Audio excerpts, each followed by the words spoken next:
the company that, as we understand it, was responsible for the transporting and the manufacture of the explosives, has also issued a statement. So we're going to get into it because we're joined on the phones by Mr. Theophilus Jimega. He is a lawyer. He's also a mining engineer. We also have on the phone the Minister for Lands and Natural Resources, Mr. Samuel Abu Jinapo. Gentlemen, good morning and thank you for your time. Good morning. Do we have Mr. Jinapo as well? I believe we do. Okay, we will... Yes. Oh, thank you. Thank you for your time, Mr. Jinapo. Mr. Jimega, if you don't mind, we'd like to start with you. You've read both statements. What are your preliminary thoughts on what government is communicating and what Maxam is also seeking to clarify? My preliminary thoughts are posed by the government on Maxam. I asked where from the administrative fine, as the minister stated. Now, the law is clear on how much a company has to be fined if there is a breach. The minister states that they're using an administrative power. Now, if we go back to the Constitution defines how the administrative powers or administrative officials shall behave. It says they shall act fairly and reasonably. And when you go to Article 296, it says they shouldn't do things arbitrarily or capriciously. So what is the basis of the fine that has been imposed? Now, the fine could equally be seen as a slap on the wrist. But then, that was what the law said. The law said that they should be fined up to $10,000 if there's a breach of part of the LI 2177. Those breaches could be as a result of non-submission of explosive transportation plan, non-submission of explosive manufacturing plan, etc. The minister is a lawyer. He's a lawyer. He's my senior. So I believe he knows. I believe he has consulted with others. But my fear is that they are setting up a precedent. If our law is inadequate, let us find a way of making it work. So they could have engaged. If you look at the statement from Maxam and the minister, it says that the fine is actually $1 million. Now, we have been told that they are paying additional $5 million. Now, the $5 million, my understanding is that it is voluntary. If it's voluntary, why do we have payment plan? That makes it appear to be something that is no more voluntary. So those are my concerns, having read the two statements. Okay, now you talk about these administrative decisions should be fair and reasonable, and you're questioning that. Are you saying the decision by the ministry to apply the administrative fine of $1 million is not fair and reasonable? What is the basis? That's what I'm asking. Why was it not 200,000? Why was it not $10 million? What is the basis? This morning I read somewhere that the money is supposed to be used as part of the construction of the community. There are avenues for the members of the community who have lost lives, who have lost properties, to seek redress. They should go to court. And the statement from the minister also says that this is without prejudice to any civil action to which Maxam will be subjected to. So it means despite this, there will be civil actions, or there may be civil actions, and there may be criminal actions. So where is the fairness? Right. Now, they have leveled this fine at Maxam. Maxam's response is that they didn't breach any regulations. What do you make of Maxam's attempt to suggest that they are paying this fine out of the goodness of their heart, not out of any regulatory lapse or breach? It's a bit disappointing. However, watching the deputy minister yesterday on TV, he said if they are not happy, they should go to court. Now, Maxam looks at it like, are we going to fight our regulator? Do we have the muscle? Do we have the time? Now, there's a condition that pay this before your license is restored. So they're looking at the long term. their resources, the impact on their revenue, impact on their employees, and of course, impact of Ghana's own revenue. So they decided, let's go along with it. But in my view, it is still not the right thing to be done. If Mazam says we will do it voluntarily, that's a different thing. But Mazam also appearing to, let's tick box the situation. So we are also going along because we want to, as it were, continue with production. It's not right. Does this open them up to some liability that they otherwise may not be open to? I mean, obviously they are the company contracted. They are the company responsible for manufacturing the product, and they are the ones that were having it transported. So, I mean, whether they accept this fine or not, would they not still be liable in this matter? That is exactly what I'm saying. That whether they pay it or not, the minister's statement said this is without prejudice to any liability in terms of civil action or a criminal action. So whether they pay it or not, they will still. There are people who will take them to court anyway, and there are people who are writing to them already, trying to sit down with them to correct certain things. So whether they pay it or not, they'll still have another day in court. So to me, they should have, maybe they are paying this as a result of goodwill. Maybe they are paying this as a result of brand image redemption. But beyond that, there's no justification for this payment. Now, let's look at a few things here, because if you read Maxam's statement, they make reference to a subcontractor, Athens Logistics, which was transporting the explosives. Now, the ministry also says that, well, they're conducting investigations and at the right time it will be communicated. I want to find out from you, because you understand this particular area. I mean, you're a mining engineer, you've dealt with explosives, and you're also a lawyer. Should the subcontractor, Athens Logistics, be also held liable under the circumstances? I was a bit confused as to which company was actually transporting the explosives, because the release from the Ministry of Lands and Natural Resources a couple of weeks ago mentioned Josidek Ghana Logistics or something. Today we have Athens. So I am wondering within myself which company was actually licensed to transport the explosives from Idraprim to Shirano. Secondly, I am also asking myself, the ministry's response earlier release said that Josidek is licensed to transport explosives. Now, if you are licensed to transport explosives, you come under all the responsibilities that the law imposes on you. So Josidek or Athens, whichever is supposed to transport the explosives, also has liabilities. And if you read further Mazam's statement, they said that the breaches that they are being fined for were not the causes of the explosion. Now, but all the breaches of Athens were part of the reasons why there was an explosion. So where is Athens? Is Maxam saying that let's carry the cans for Athens, or we're going to have another day where Josidek and Athens will also be fined? Those are things that are not clear for me, and I believe that a number of Ghanaians, these are not clear for them too. So there's the responsibility on Josidek or Athens, whichever company was transporting the explosives under the LI 2177 to conform to the LI 2177. Now, I noticed that this 5 million, this other amount that Maxam has agreed to pay, we are told that it is due to commitment to the welfare of Ghana.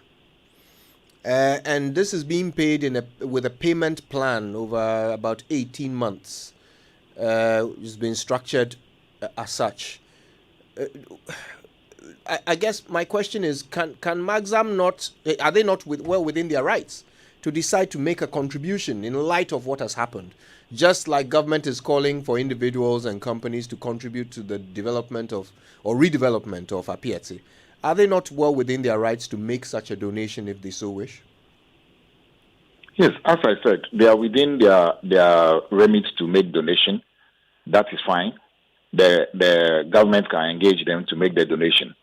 But where it moves from donation to a fine is when there is a payment plan that they need to do it within this period, and it has to be this amount per each month. It moves from donation to a fine. Now, the other question I was asking myself, and I believe a number of Ghanaians will be asking themselves, is the $5 million. Who is it for? Is it for the community or for the government of Ghana? If it is for the community, then as you said, then they should donate to the Apiate fund. But if it is for the government as a fine, then we should classify it as such. But Kojo, underneath all this, as I was saying, is that what is the basis for this? The 5 million, if you have ever worked in the mining industry before, or you pay attention to the workings within the mining industry, $5 million is just a slap on the wrist. They could turn around tomorrow morning and get it. So that is not the issue. If it is about the road that was destroyed, they should be surcharged. Are they going to help in the construction of the road? They should do that. If it is other things that were destroyed, we should look at it that way. But for them to have just thrown 5 million, believe you me, a number of people will begin to feel that they have paid $5 million or $6 million for all that has happened. And Ghana, as Ghana as it is currently, a lot of people will go to bed and forget that there's something else that needs to be done. Theophilus, I mean, So you've asked a lot of questions, and that would quickly, I need to come in quickly. What would you have preferred? That the companies be made to fix all of these? Yes, if it is your responsibility, you need to fix it.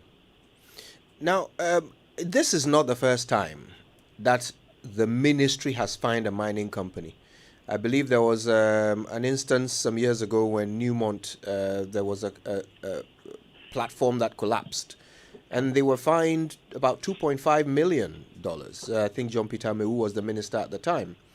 So is this really a new thing? Inside the Amewu era, it happened. Nobody questioned it. It's happening now. You see, the whole thing is that the companies want to have a clean image.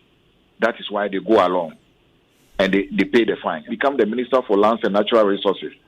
And I decide, and something like this happens, and I decide to fine the company $10 million in platforms. I read people were so much concerned about the fine. Template, a proper guideline on what should be. Is the 5 million part of the compensation for the human lives being lost? We don't know. Transport explosives again in Ghana. An escort police officer who is armed, the one behind. Several inspections must happen before. I think that's the term used in the industry to certify these things, and also to try. Were we taking unnecessary risks in the past transporting? Let me use the word policy or direction from the minister. It's the enforcement and compliance of these regulations or administration of these regulation laws. Now, the policies, the statement says that they should inspect the vehicle. Kojo, mining engineering and electrical engineering. Now, the exhaust pipe is working well. Let's take. Mines. We'll be back to square one. So much as this policy, do they have the skills? So we should resource them properly with the appropriate logistics, and we enhance the skills of these parts of the regulation for a long time. So if that is the situation, who is going to bear the brunt for that? Who is going to carry the can? So exactly what went in, and for us to know the recommendations so that this does not happen in future. Of course, a committee has been set up now to review both in industry and. Right. Statement and ranking member of the relevant committee in Parliament. What's your take on this? I think that was one of my last statements, that it is part of the regulation. And the persons responding to be asking questions, and we need to ask them questions. Where were you?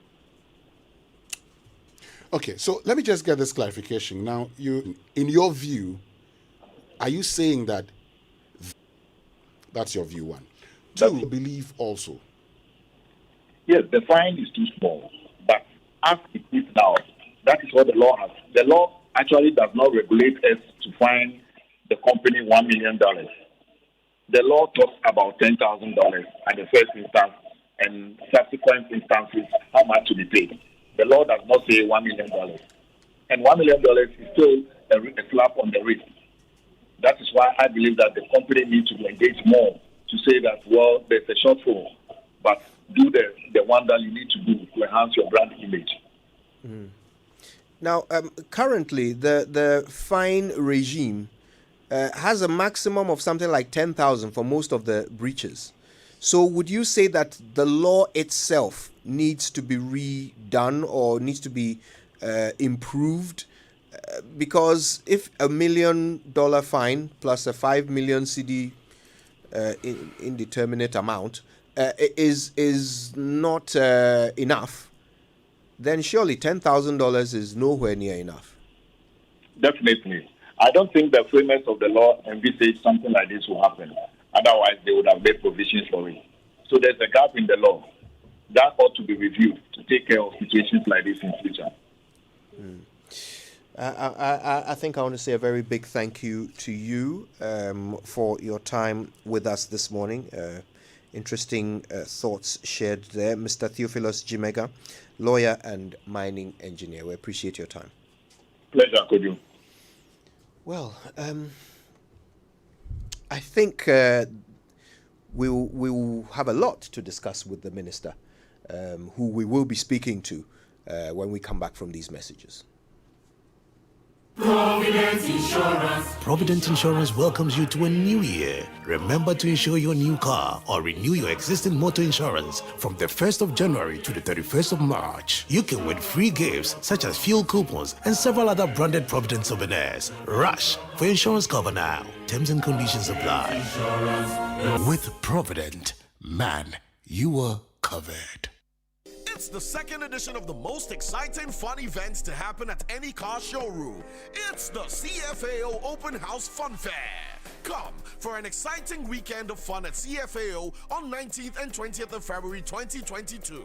Have your car checked for free by experts from Suzuki and Mitsubishi with special deals on the purchase of new vehicles and spare parts, free diagnostics, test drives, and vehicle trade-in offers. And what's more, video games and cotton candy for the kids, food, drinks, and barbecues. Also, when you book a vehicle for purchase during the fair, you qualify for free service in up to 1 year. Exciting deals, right? Remember, it's on Saturday the 19th and Sunday the 20th of February 2022. Don't miss this exciting event for anything. Do you need money to start a business? Do you need money to expand your business? Are you a government or private sector worker in need of money to sort out emergencies? Do you need working capital loan? Or you are in need of an emergency loan? Well, Quick Credits will loan you money so you can repay in flexible terms. It's collateral-free loan with no susu, no savings, no account opening nor deposit wahala. You just need to be a Ghanaian with your Ghana card. Quick Credit covers all forms of loans, and so you have no excuse not to work this 2022 and beyond. Call Quick Credit on 030-2200-390 or 059-692-0833. Take note that we do not give loans via the internet. Beware of scammers. We are regulated and licensed by Bank of Ghana. Terms and conditions apply. Quick Credit, lending made simple. Imagine say water wake up at dawn. E no buff, e no chop. Where e vanish for your area for 2 weeks. You no get one drop safe inside your tank. Hey. Hajia, our life was in dangerous. Only our neighbor gets water with water tank. Water tank? Yes, water tank. Mamma mia, that water tank gets meter for checking water level. That water tank be fine past Kumasi Selindion. That water tank be tough like Ghana Army. That water tank, they carry water pepe, so say some no go left inside the supply tank. What a tank! As my boss, Mr. Poncho, go talk. Beautiful, durable, with water level indicator and accurate volume of water. Water tank. What a tank! By Duraplast. The British attracted 1 million. Right, so welcome back, and thank you very much for staying with us here on the Super Morning Show on Joy 99.7 FM. And we told you that we're going to be joined by the Minister of Lands and Natural Resources, Samuel Abujinapo, who's joined us on the phone now. Good morning, Honorable Samuel Abujinapo, and thank you very much for joining us. Good morning. Good morning. A very good morning to your cherished listeners. Mr. Jinapo, we've been reading your statement, and we note that Magzam is being fined. It mentions that this is because of some breaches. What are those breaches? Yes, so thank you very much. And a direct response to your answer is that, as you may be aware, the Minerals and Mining Explosive Regulations, LI 2177 and LI 2188, set out very copiously the protocols which have to be adhered to in the manufacture, supply, storage, and transportation of explosives. The committee I put in place came up with this report, and there were stated breaches by Maxim Company Limited.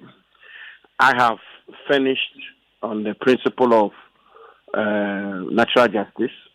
I finished them with the exact breaches which were identified by the Ministerial Investigative Committee. When you embark on these matters, you have to walk in a very tight rope, and you have to take decisions which are responsible. And responsible being that you want to sanction, to be constructive, and to rehabilitate. You don't want to sanction to destroy. I took the view, and it's a view I took following an appeal from Maxam, that we don't over-elaborate on these breaches. Suffice to say that there were breaches, and those breaches were brought to their attention. So if you ask me what were those breaches, there were breaches in relation to LI 2177. Maxam appealed that these breaches not be elaborated. They are, however, saying that none of those breaches occasioned the accident. So I guess we're wondering why they are being fined if whatever these breaches are did not occasion the accident. That's very interesting. First of all, as a regulator, I think these matters are quite straightforward. You have regulations. When the regulations are breached, they occasion sanctions. And that's exactly what has happened. Okay. Were the breaches solely responsible for the accident? Were other factors, causative factors? I believe those matters will be matters to be unraveled by the police investigations. And I keep making this point, I keep emphasizing that my mandate is restricted to the regulations pursuant to LI 2177, LI 2188. Okay. Mine is a regulatory function. I'm not conducting criminal investigation. Sure. Neither am I establishing civil liability. I am in because I am the regulator of mining. And so I look at the matter through the strict lenses of my regulations. Did they cause the accident? Was the accident criminal negligence? Was it a road traffic offense that caused it? All of such matters are dealt with by the police. But for my purposes, I can give you one example. Okay. LI 2177 clearly states that when explosives are loaded at the manufacturing site, both the manufacturer and the transporter must ensure that there's a competent, certified explosive expert on board. So I will just ask the question, was there such an explosive expert or not? If there wasn't, there's a breach of my regulation. Was and it there? occasions a sanction. Did that cause the accident? The police will have to investigate that. Okay, but talking about those breaches, and you've introduced one, and I want us to get into the specifics and understand it, because you've talked about breaches of, LI 2177. When I go through LI 2177, I see more than 150 regulations. I want to understand specifically what were those breaches that resulted in the fine. Please share them with us. Yeah, so the decision to put out the specific breaches, those are a decision for the minister to make. And the information I have put out is what I think is sufficient, that there were breaches of LI 2177, and I said so in my statement, and that the occasion is sanctioned, and I said so in my statement, and that given the totality of the circumstances and the nature of the explosion, I think that this is the sanction and the fine that has to be imposed. And I also said that. So I want to stay within the four corners of my statement because at this stage. I mean, if you look at the Maxam statement, it says, based on a different interpretation of applicable regulations, we believe that Maxam has not committed any of those breaches. However, to ensure the continuity of the business, to be able to supply our customers, to protect the employment of our workers and subcontractors, Maxam has decided to pay the fine and will comply with measures of the Lands and Natural Resources Ministry. Here, they're saying we did not do these. That's why it becomes important to know what breaches we're talking about, because the very breaches for which they've been fined, they're doubting it and saying the only reason they're paying is because they want to continue working. No, but I shared the breaches with them. I mean, there's no two ways about that. I did so formally. I wrote to them to set out the breaches for which reason I imposed the fine. They disagree with the interpretation of the law. They believe that they are not responsible for the incident, and yet they will pay the money. They disagree with the interpretation of the law. They are entitled to do that, my good friend, aren't they? They're entitled. I'll be very straight. Yes, I'll be very surprised. And here I'm speaking as a lawyer.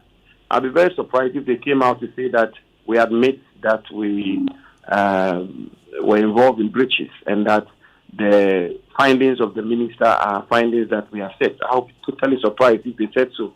Because if they said so, they would just open the floodgates for third-party civil suits against them. And if suits were mounted against them, there will be no need for a trial. On the basis of the admission, that will just be a ground for people to exact damages from them. But for me, that's inconsequential for my purposes. For my purposes, I say that LI 2177 was breached in many respects. And for that reason, I impose a fine. They say they will satisfy the fine. So I'm satisfied. I set out 14 conditions, new conditions, which has to be adhered to. They say they will adhere to those conditions.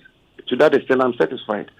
That they disagree with the findings, the interpretation was done wrongly, and so on and so forth. I'm not too sure that, for me, is consequential for my purposes. Okay. And in any event, I don't expect them to admit. They shouldn't. They will open the floodgates.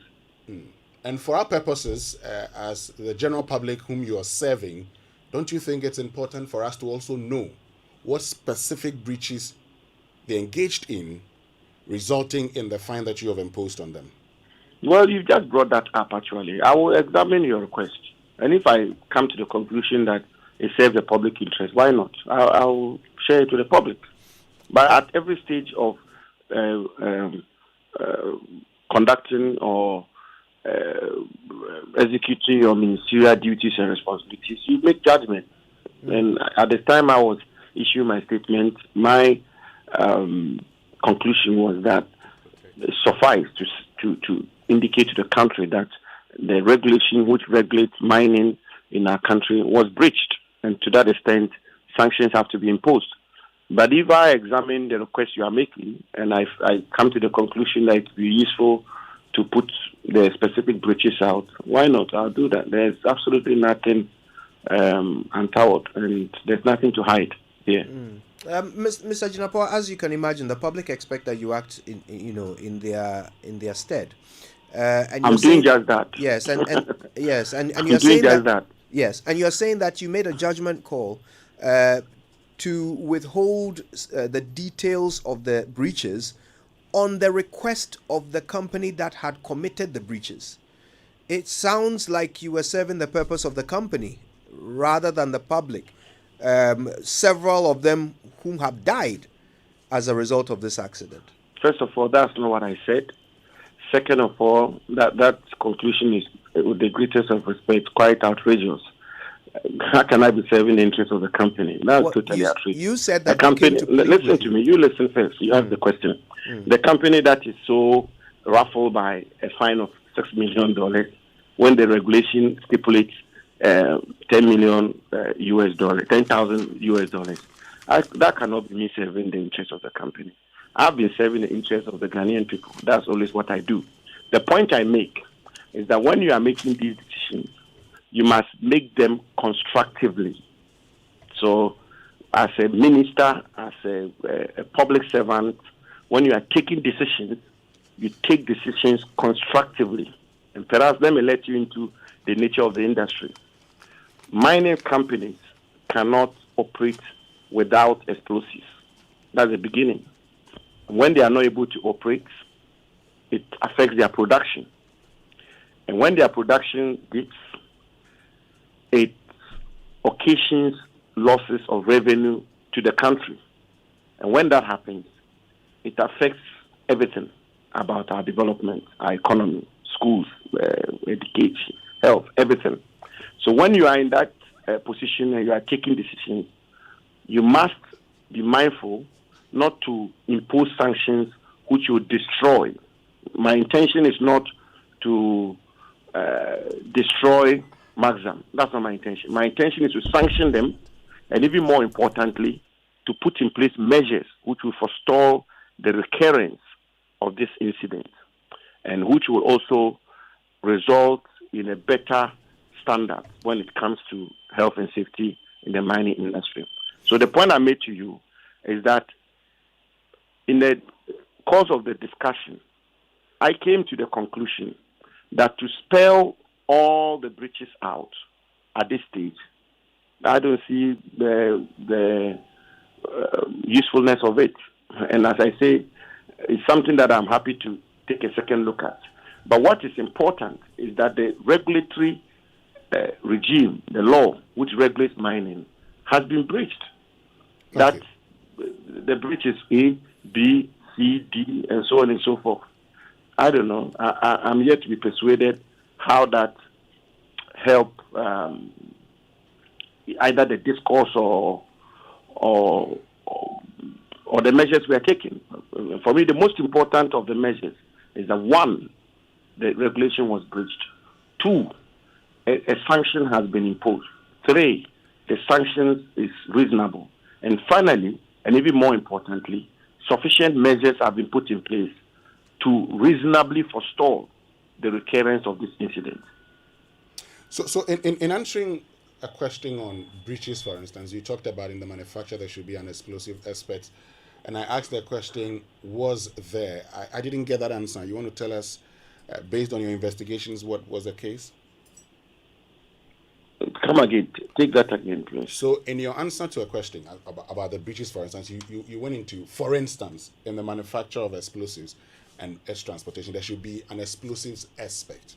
And I am asking you, and I asked you, under the case which we are talking about now, was there that aspect? Well, that was a hypothetical situation I sought to put out, to demonstrate, for instance, what could be a breach. Let me make the judgment on whether or not to publicize the specific breaches. If I do, I will put it out. If I don't, that's another matter. But to answer or not to answer will be to preempt my judgment call. Okay. But still talking about these, and this is the last question I'd ask on this particular issue. Now, Maxam is disputing it. So, the onus is now on you to spell out the details so it doesn't look like you're acting in an arbitrary manner. Really? Yes, because they're saying that's not what happened. An indication that, well, this is a minister acting in an arbitrary manner, but of course we want to do our business, so we accept it. So we say, let's see it and let's judge and let's look at it and be the judges. Oh, anyway, I'll look at your, I examine your reasoning, but I don't know. Okay. I'm afraid I don't at this stage, I don't share in that reasoning. The regulator of the industry conducts investigations, communicates the findings of the investigations to the subject matter of the investigation, in this case, Maxam. Okay? Mm-hmm. And they say that the breaches which are being asserted did not cause the accident. Is that not their case? Well, let me read that, because you also say that now, based on a different interpretation, the breaches are not what the case are. Their understanding of it is not the situation. No, you read it verbatim. Okay, let me read it verbatim to you, and then you'd understand. So this is Maxam, for instance. This is Maxam saying that based, let me just get to that particular point that, Maxam says, based on a different interpretation of applicable regulations, we believe that Maxam has not committed those breaches. And it continues, however, to protect the employment of our workers and subcon lands and natural resources. In effect, but for the need to continue in business and keep those we are. Of arbitrariness. The regulator has made findings. The findings have been communicated to the company. The company disputes the findings. Nonetheless, the company is prepared to satisfy the sanctions imposed by the regulator. At that stage, the only forum to determine whether or not the regulator acted arbitrarily is the court. The determination, okay, or the resolution of whether or not I acted arbitrarily doesn't get resolved with the publication of the findings or the breaches per se. Because if I publish the findings or breaches per se, you, my good friend, may come to the conclusion that the minister acted fairly and justly. My other good friend Kojo may take a different view, that the minister did not act fairly, justly, or acted arbitrarily. And therefore, the matter will still, just as Maxam has come to a conclusion, which I view not surprising, because as I explained earlier, any company, prudent company, will not come out publicly to admit breaches, because otherwise they will give third-party claimants an open and shut situation. That position they've come to, it's a subjective, and I'm entitled to conduct my investigations, which I did, and I have my findings, and I communicated the findings, and I've imposed a sanction pursuant to my findings. The only way that my decision can be questioned or can be declared as arbitrary or not is the court, is the law court. Doesn't lie in the publication of the breaches per se. But as I say, I have to repeat. Mr. Jinapo, how did the ministry come up with the figure to find them, $1 million? Well, that's a very good question.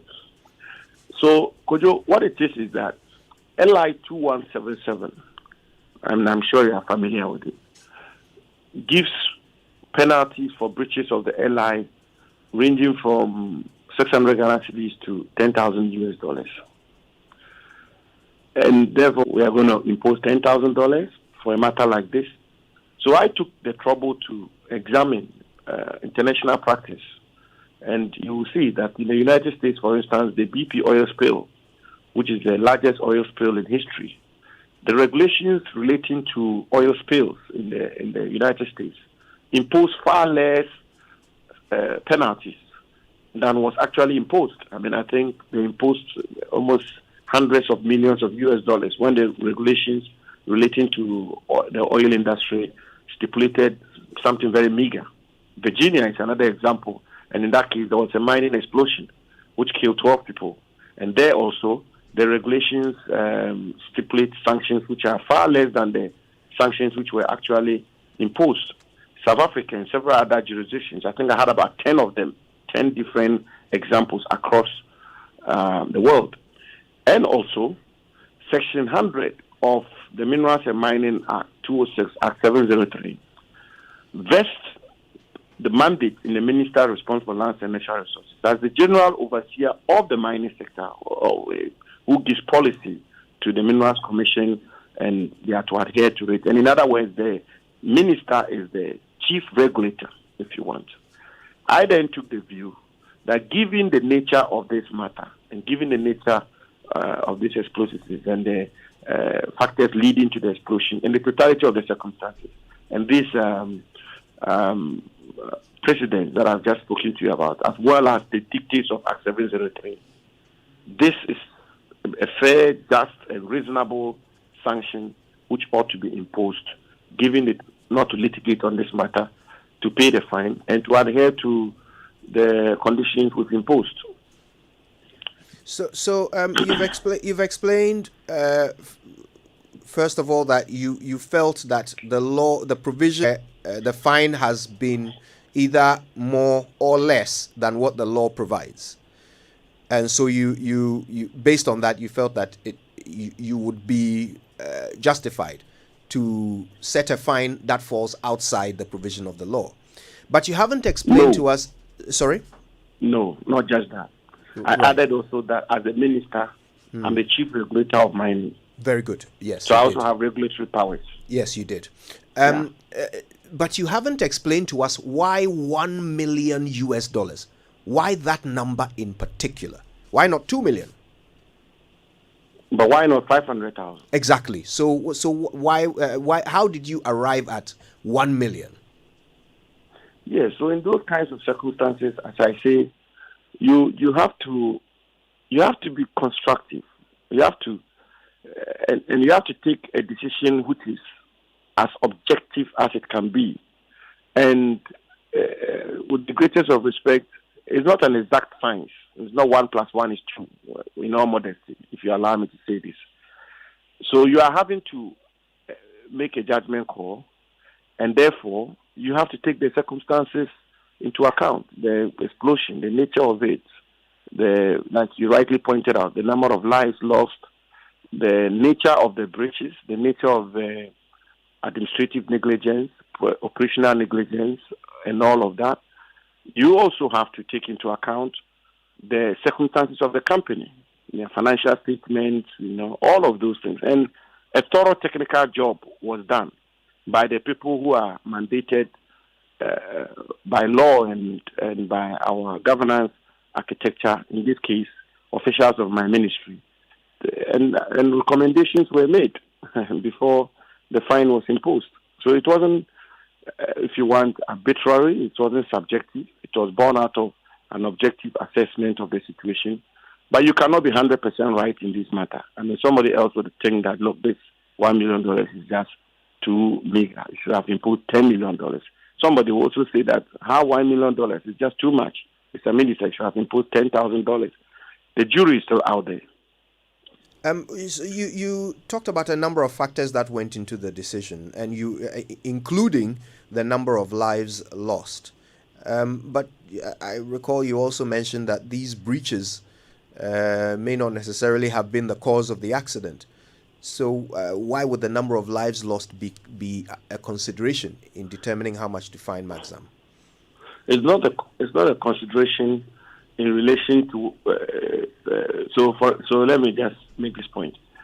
The $1 million is not damages. I hope we're on the same page on that. And you will see in my statement that I said that the imposition of the fine is without prejudice to any civil or criminal liability. So this is not damages. We are not saying that they are paying $1 million to compensate or as damages for the loss of 13 lives. No. That field is still open. Third parties who are, I don't even have to get into that because that will almost amount to instigating people to sue. No. So that $1 million is not damages. $1 million is an administrative fine by the regulator. Right. But when you are doing that, you look at the nature of the incident or of the situation.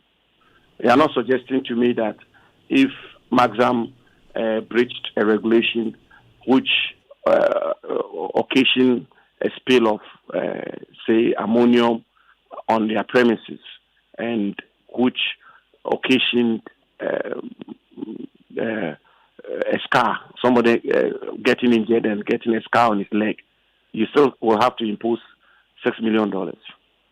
I think the distinction here is that by your own admission, their breaches did not necessarily occasion the accident. That's why I'm asking why it was factored in. I said whether or not the breaches occasioned the accident will not be determined by me, the regulator. That will be determined by the police investigations. Very well. So help us understand why the fine is coming from the ministry instead of the regulator, which in this case would be the Minerals Commission. I've made the point already. I don't know where. Well, let me guess. The Minister for Lands and Natural Resources, and you can do a little research on that, is the chief regulator of the mining sector. The Minerals Commission, yes, is the regulator when it comes to the day-to-day regulation of the industry.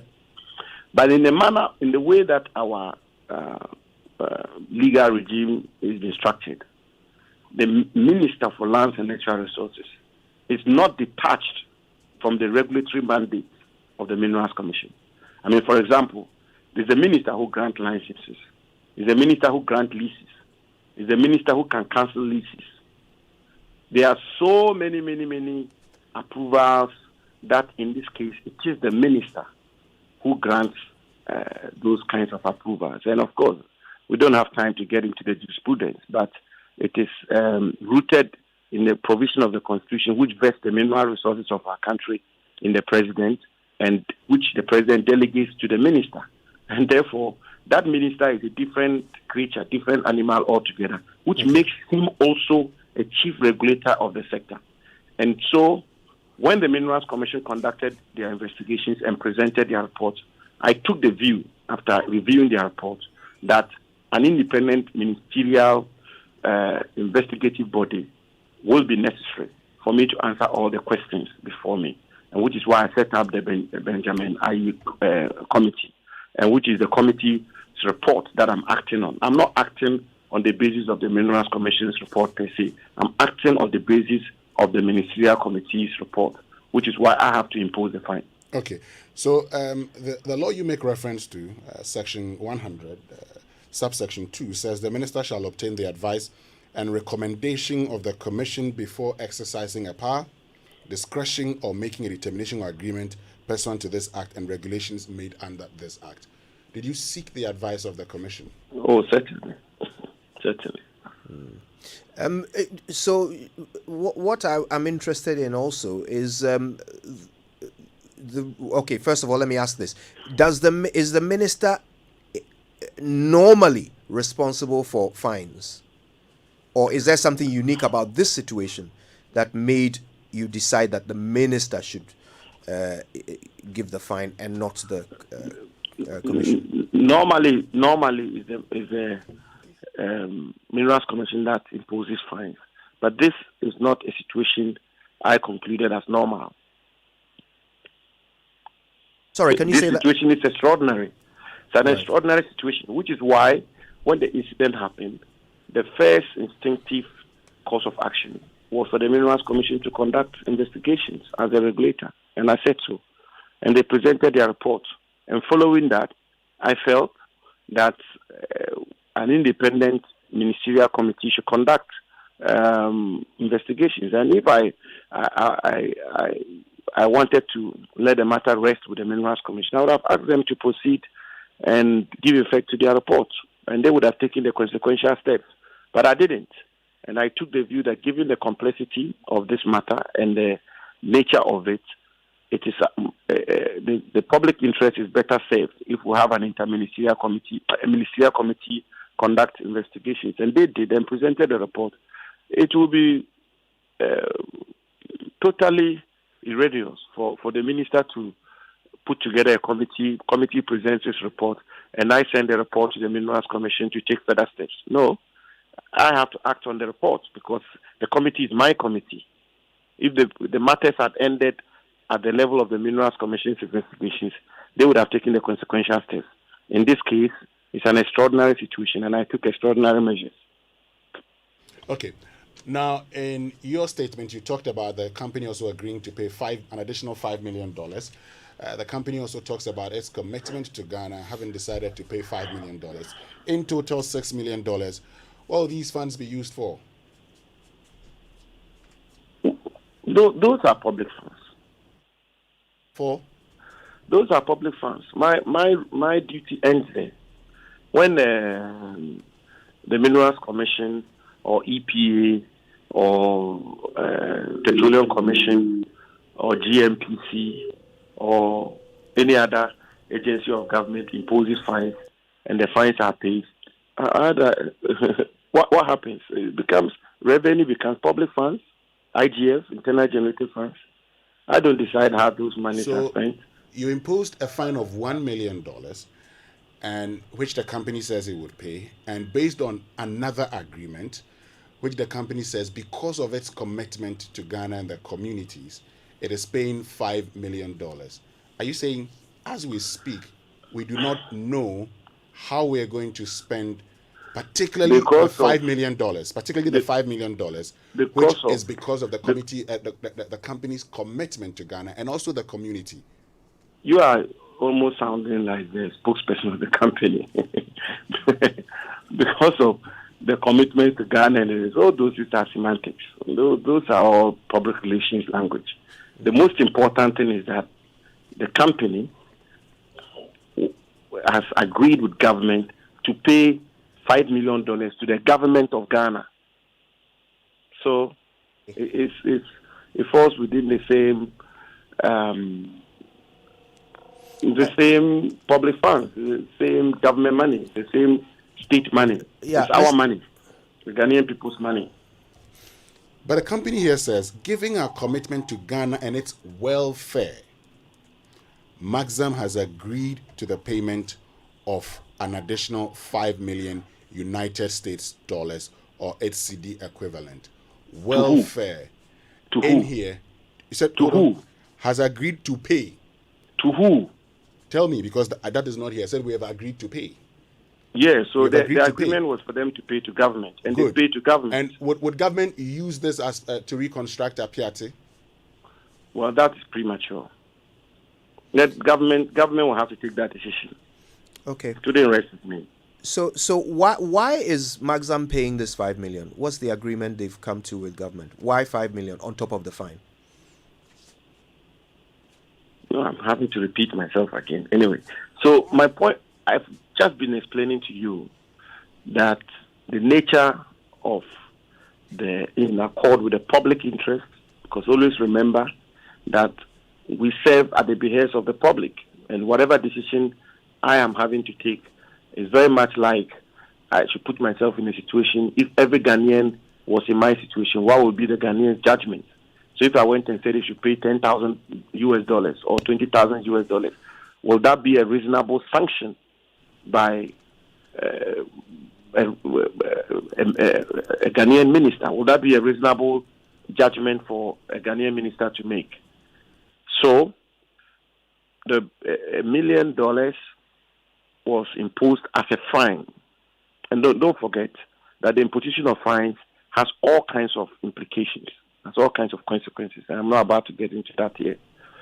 And therefore, I felt that it is reasonable, it is fair it is just to the Ghanaian people, and in my view, it's also not unjust to the company to impose the $1 million as a fine, and to insist that an additional $5 million be paid to the states, to the government, to the people of Ghana, but not classified as a fine, because the quantum of fine has all kinds of implications, and the implications that come out of it and the punishment that is imposed arising out of the 1 million fine, in my view, is fair, just, and reasonable. Right.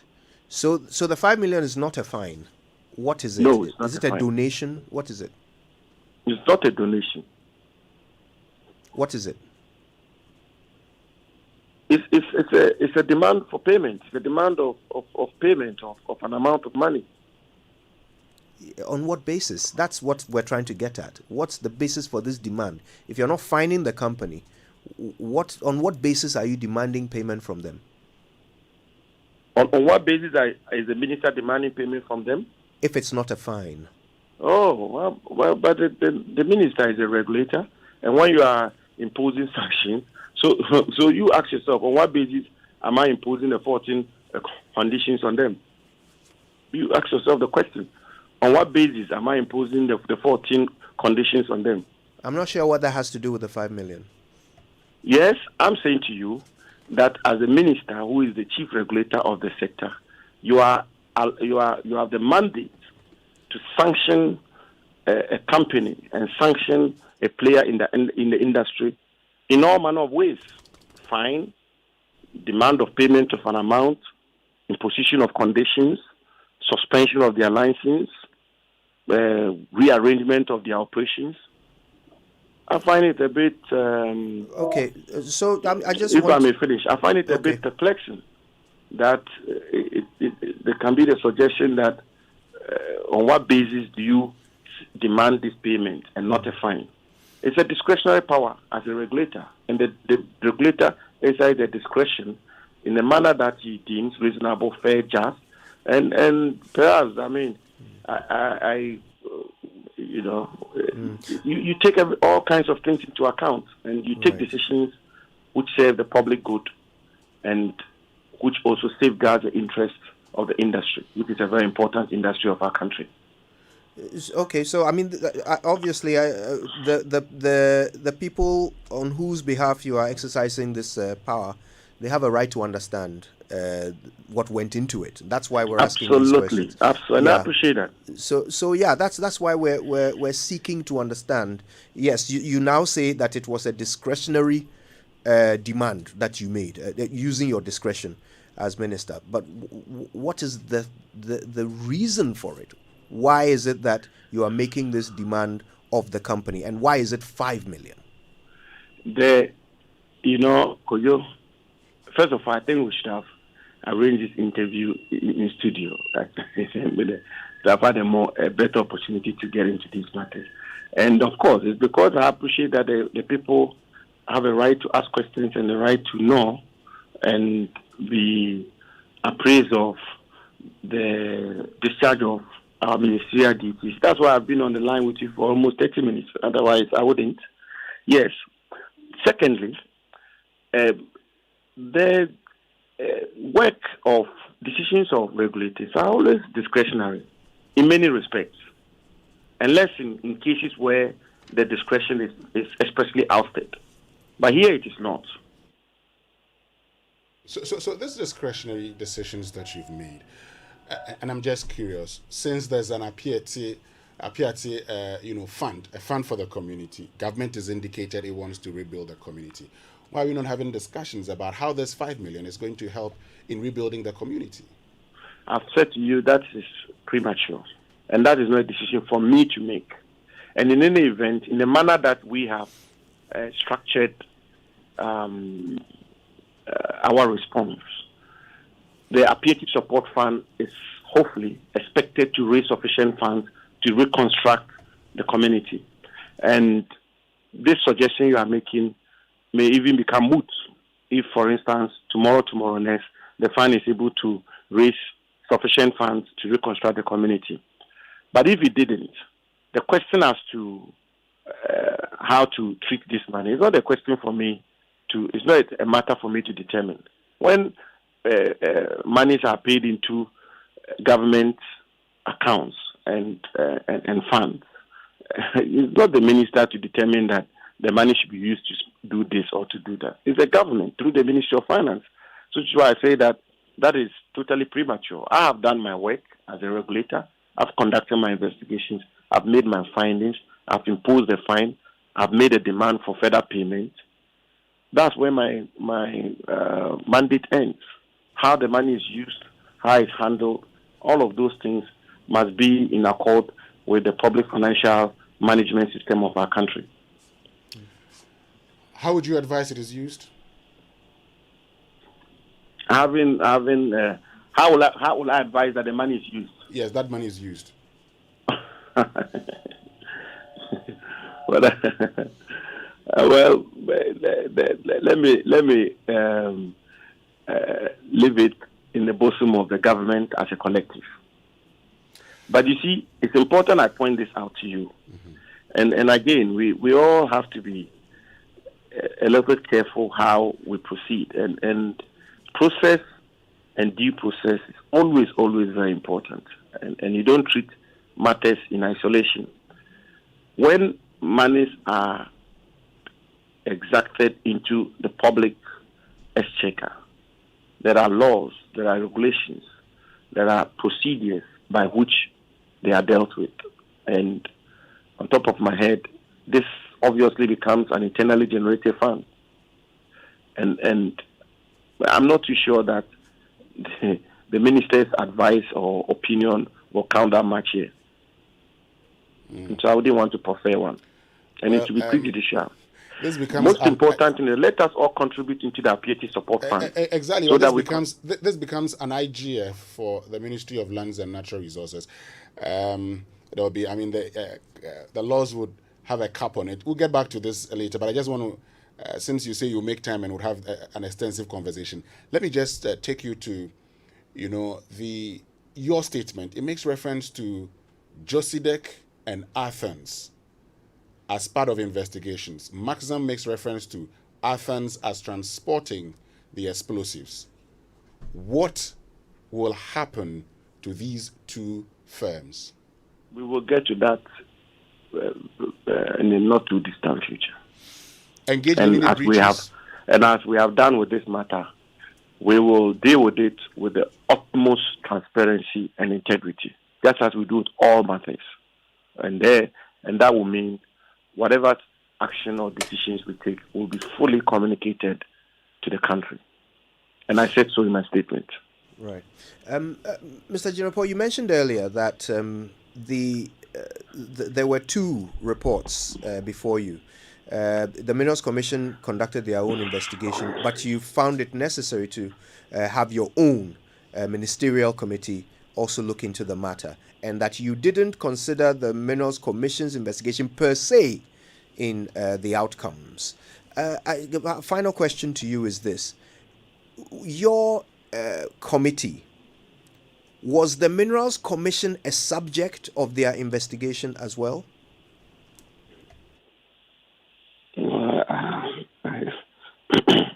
Were they a subject of their investigations?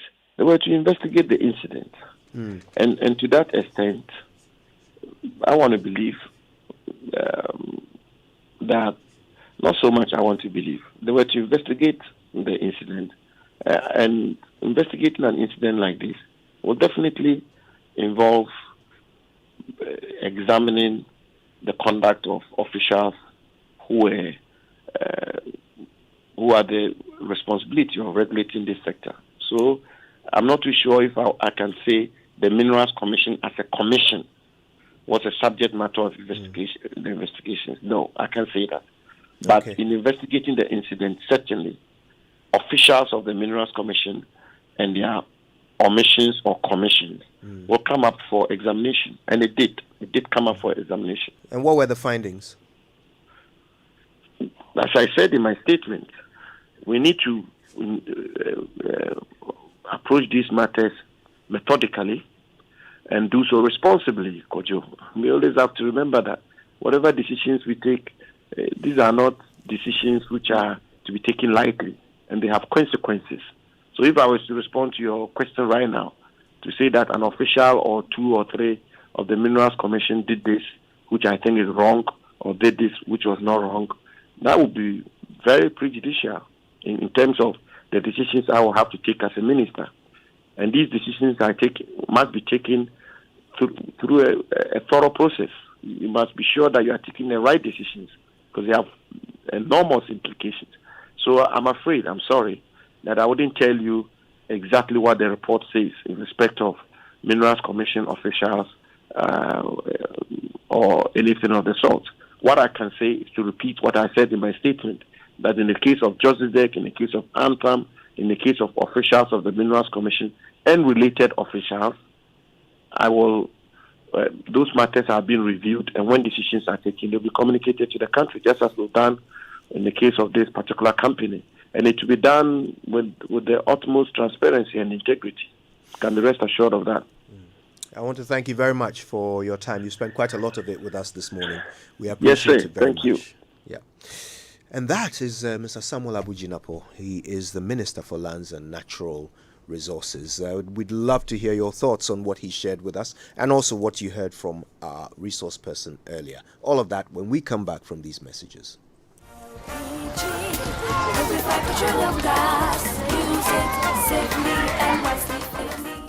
Read the information on the gas cylinder to be informed of proper care. Always store gas cylinders upright on a stable platform with a valve on top. Keep cylinder installed at ground level. LPG cylinders should be handled with care. Do not roll or drag a gas cylinder on the floor. This can cause an explosion. In an upright position and secured.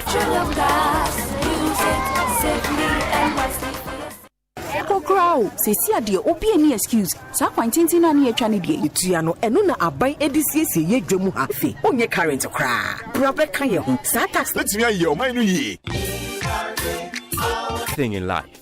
Build your dream house. Live. If you knew there was a friend waiting to support you on all of your life's choices. You have such a friend in Glyco Life Insurance. Glyco Life has all the plans to meet your life's needs. Your child's education, your life savings, your mortgage, funerals, redundancy, and your retirement, and takes the burden off your shoulders. So go ahead and live life to the fullest today with Glyco Life Insurance plans. And remember that all our policies are hedged against inflation. Talk to Glyco Life on 0302 218 500 or 246 142. Also visit our website at www.glycolife.com or any of our branches nationwide for more information. Glycolife, we cushion you for life. Glyco, we cushion you for life.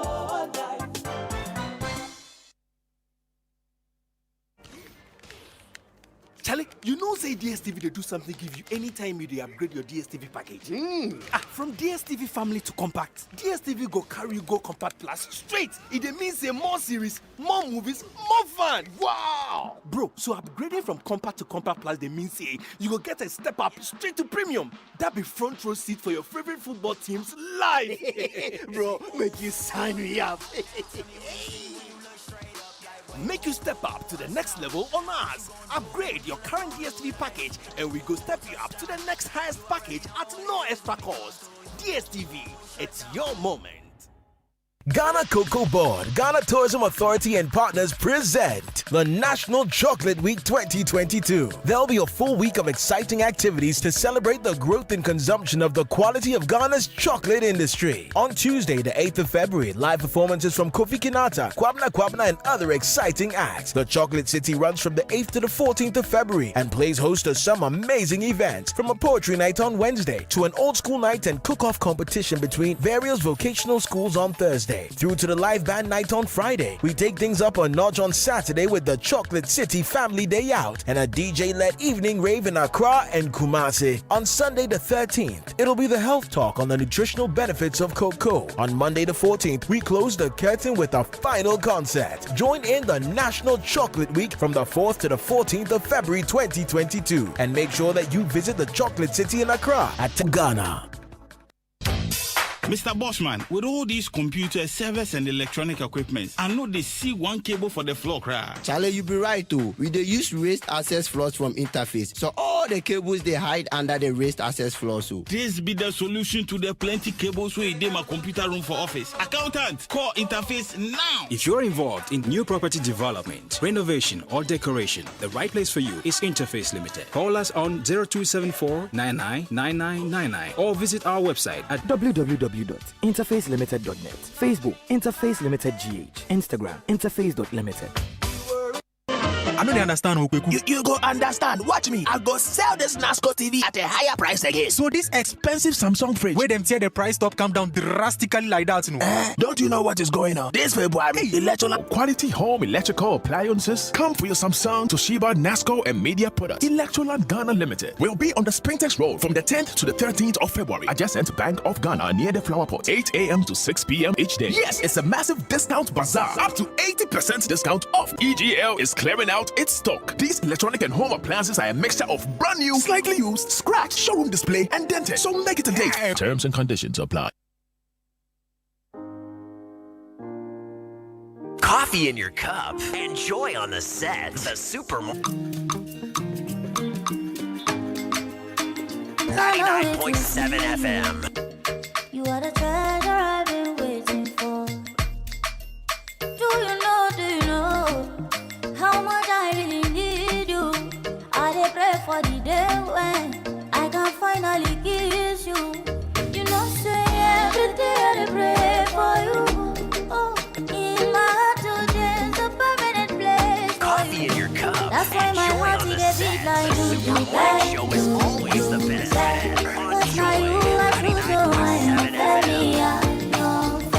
I sing for you, wanna be like you. Oh, I love this song. Hate to talk through it. I like it. It's a very nice one. The young lady is a super Simi. singer. Simi has some she sounds great like voice. She like a very small person. When I saw the picture of her, she looked also more like a homunculus, and it made. What is the dispute? But why? Why is it that we are praising the woman and you want to take it into botanical names? But she sings wonderfully. Simi is a very talented artist. She's the kind of person who, if she lives in your house, you will make her sing to you by heart. Very unique voice. Okay. Oh, Sammy Odami. Well, folks, so you just heard from Sammy Odami here. Somewhere we can talk about somebody's voice. Say time, please. It's 9:29 on the Super Morning Show, and look, we've just been having a conversation about the reports that came out of the Ministry for Lands and Natural Resources and from Magzam, the company at the center of the transportation manufacture of the explosives that went up in the Apietse bomb incident. And I didn't say bombing. What's wrong with you people? I said bomb incident. Okay, yeah. You people need to pay attention. Very much so. Explosion. Continue.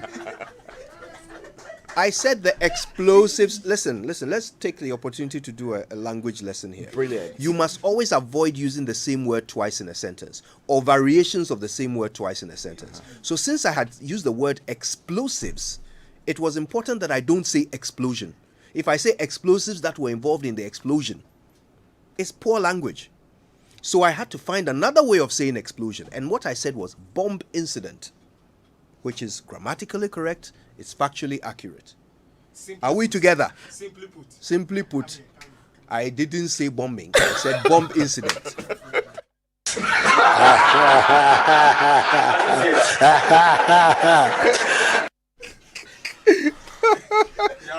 The president approves. All right, okay.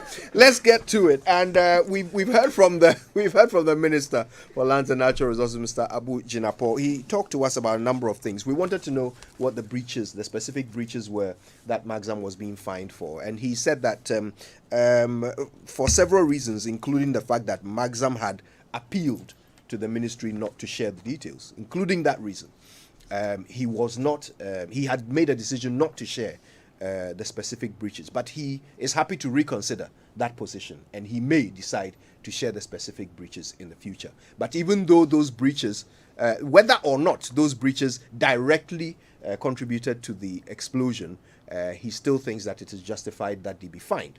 We talked about the fine itself. Why 1 million? He talked about precedents that he had found in other countries where the fine does not necessarily adhere to the fining limits of the law. And he said that several things were considered in deciding on the $1 million fine. He said the $5 million additional payment is not a fine. It is a demand for payment by the ministry on its own discretion as a regulator. He described the position of minister or ministry as chief regulator in the sector. We're still looking through the laws to see where that term is used.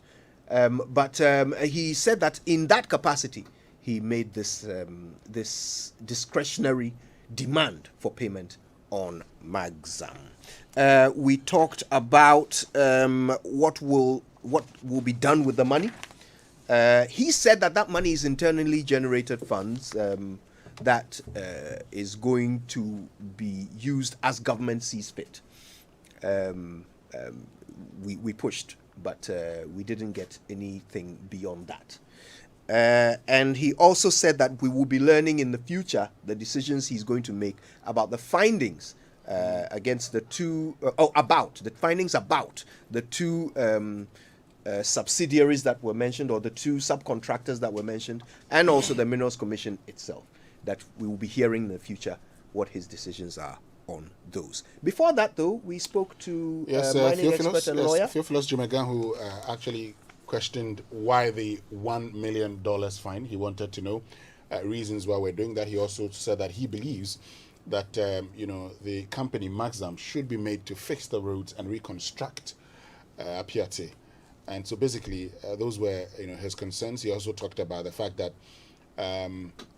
Josidek and Athens had some liability, and we should be looking at that also. We'll be hearing what you think about all this in just a moment. But first, let me ask, do you know that the income of a young entrepreneur from some selected businesses is exempt from tax for 5 years?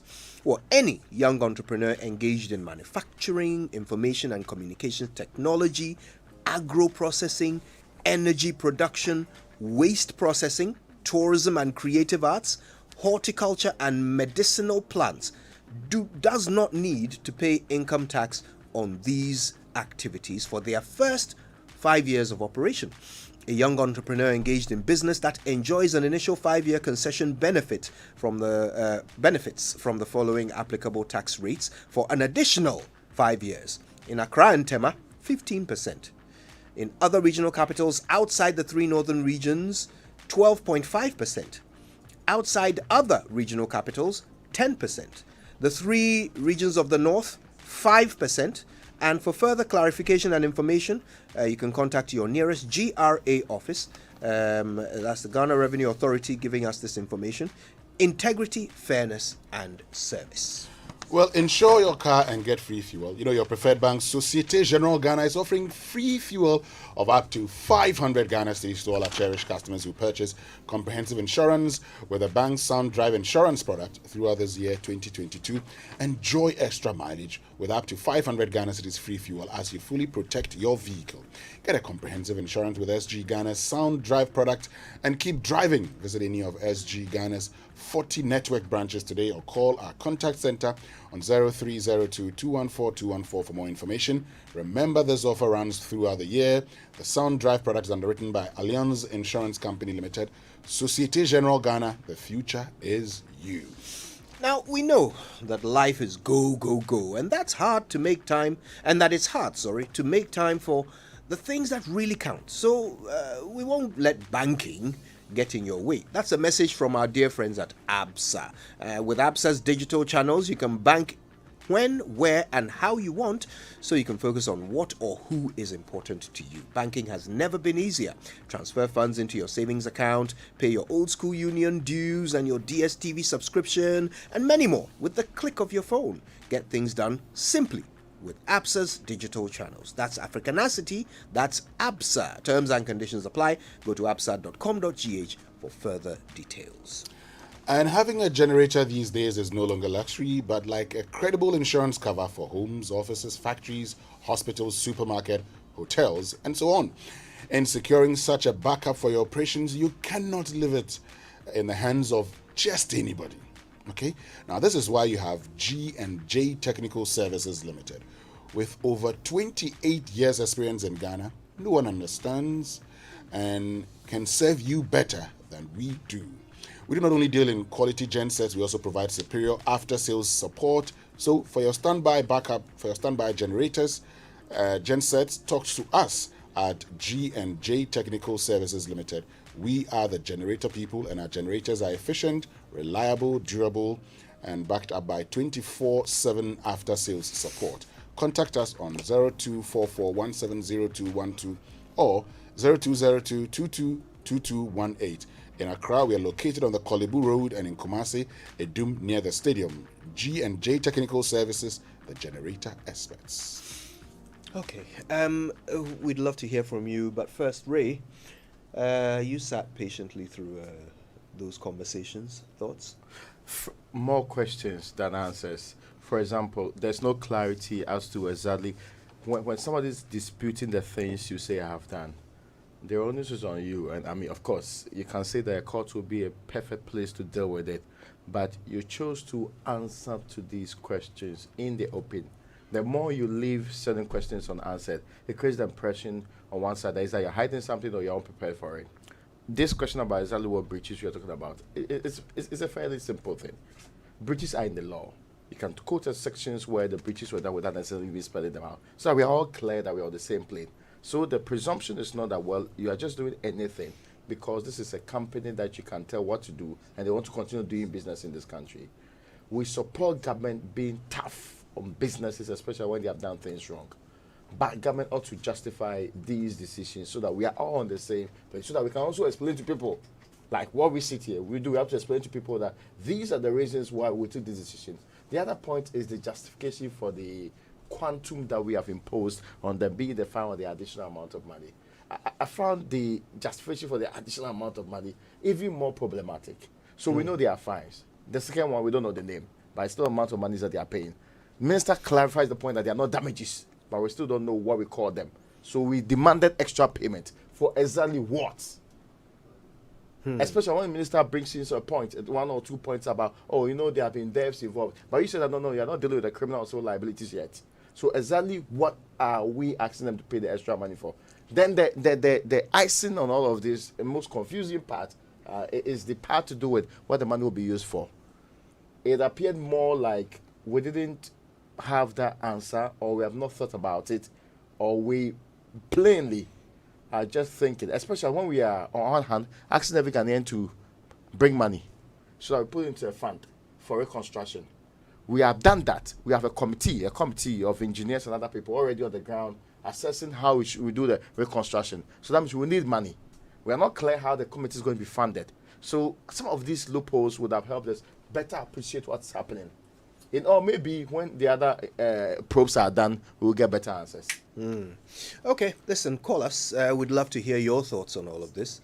0302-216-541 or 055-1111-997. Bunch of your messages coming through. Shall we read a few? Yes, let's read the tweets. And at Mungali_ says, there's something strange about this matter. How come a company's supposed infractions have caused destruction of an entire community? Then the government investigates and punishes the company, and the government does not want to make the breaches public. What is the government protecting?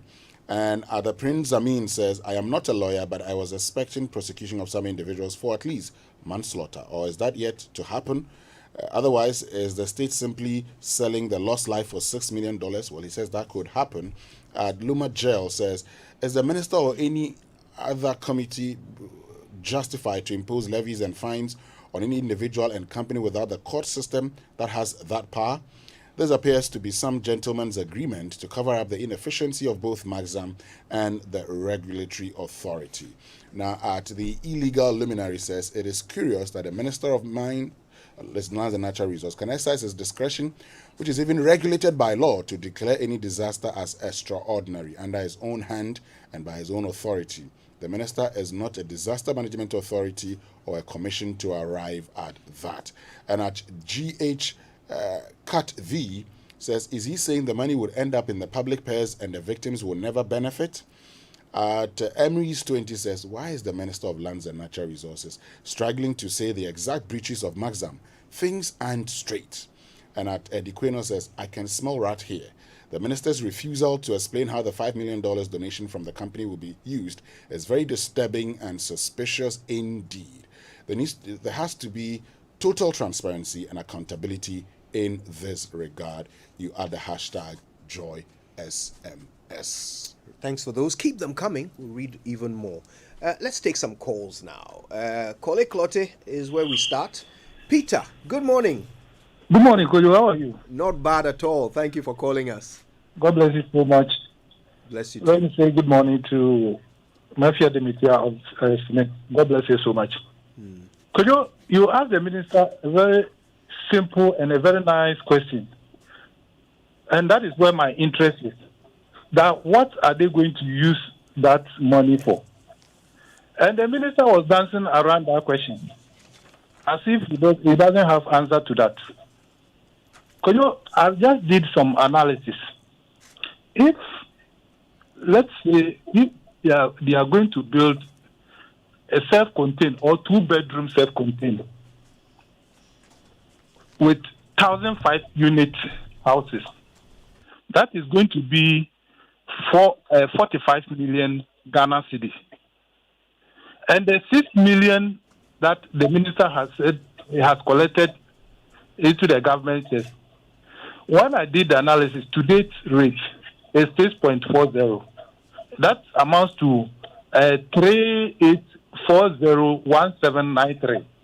So 38 million.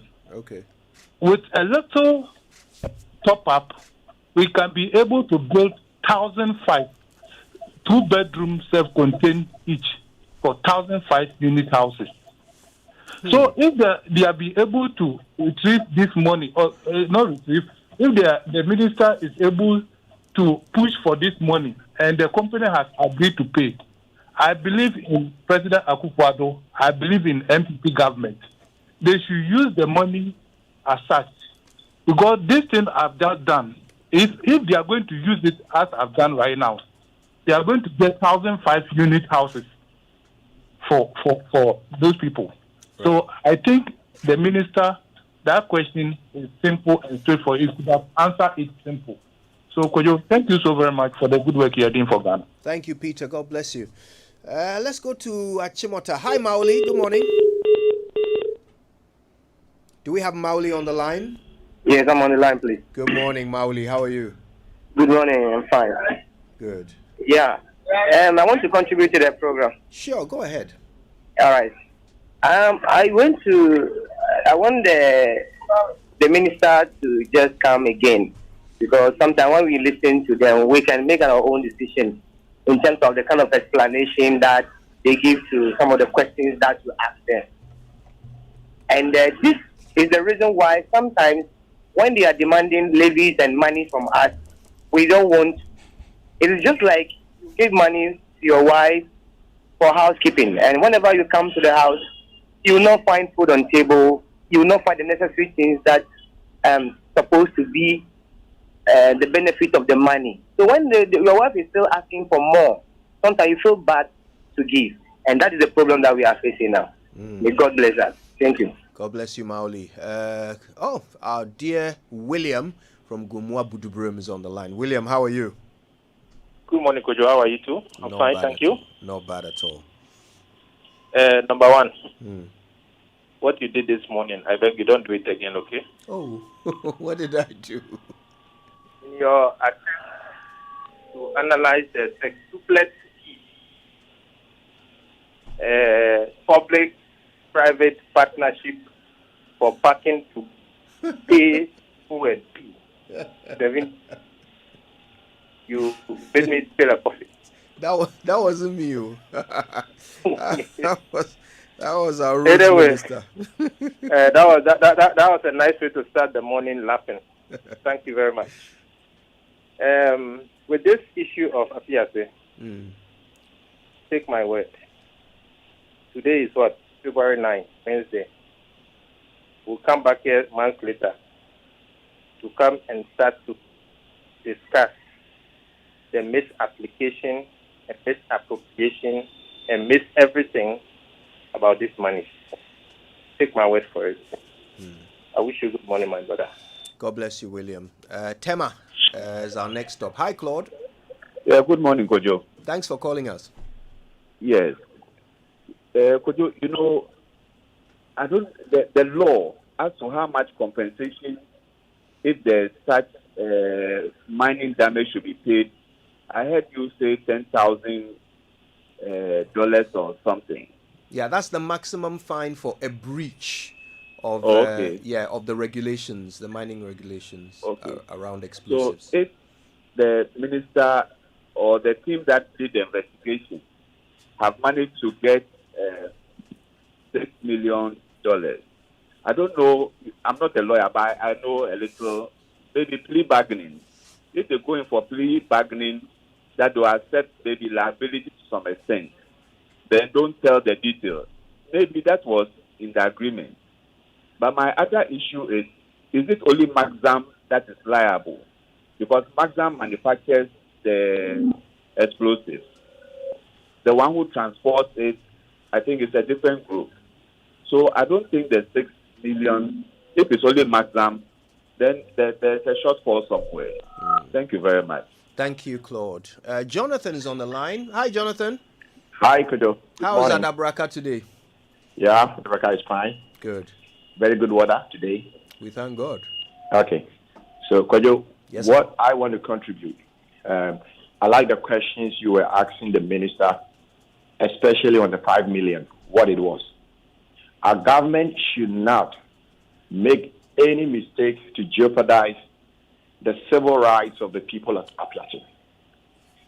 They are entitled for compensation from the company for the property damage, the death, and the injuries they suffered. I don't know the basis upon which that 5 million amount was agreed on. If people are dead, the whole community is wiped out, that company will certainly have an adequate insurance cover. It's an international company. If they don't have a local adequate cover, they will have an international cover. That should provide enough compensation. Why are we always begging the public for relief funds and other things? Not to say that it's not necessary. We can go to their aid now. But our Attorney General and the government should do proper assessment of the damage done, assist the people, the poor people of Apiache, to get the necessary compensation that they deserve. The BP oil spillage in U.S. alone, through the government agencies, BP paid $20 billion as compensation for aquaculture destroyed, people's holiday canceled, and a number of things. But what's wrong with us? Why are we always going to negotiate for cheap funds when they have not actually assessed the liability and to activate the unnecessary insurance cover that they have to be able to protect these people? I hope this 5 million is not a compromise to stop whatever liability that the people of Apiache could bring against them. I am appealing to my brother Samson, who has been doing a lot of these things.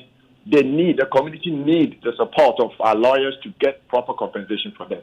That's my contribution. Thank you very much. Thank you, Jonathan, and thanks to all of you who have called us. Final thoughts after these messages. Step up your entertainment from the 5th of January 2022.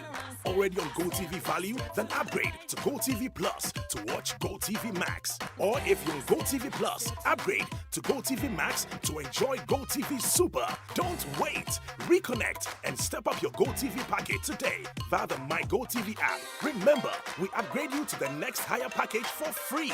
Terms and conditions apply. GoTV, love it. Ghana Cocoa Board, Ghana Tourism Authority and partners present the National Chocolate Week 2022. There'll be a full week of exciting activities to celebrate the growth and consumption of the quality of Ghana's chocolate industry. On Tuesday, the 8th of February, live performances from Kofi Kinata, Kwabna and other exciting acts. The Chocolate City runs from the 8th to the 14th of February and plays host to some amazing events, from a poetry night on Wednesday to an old school night and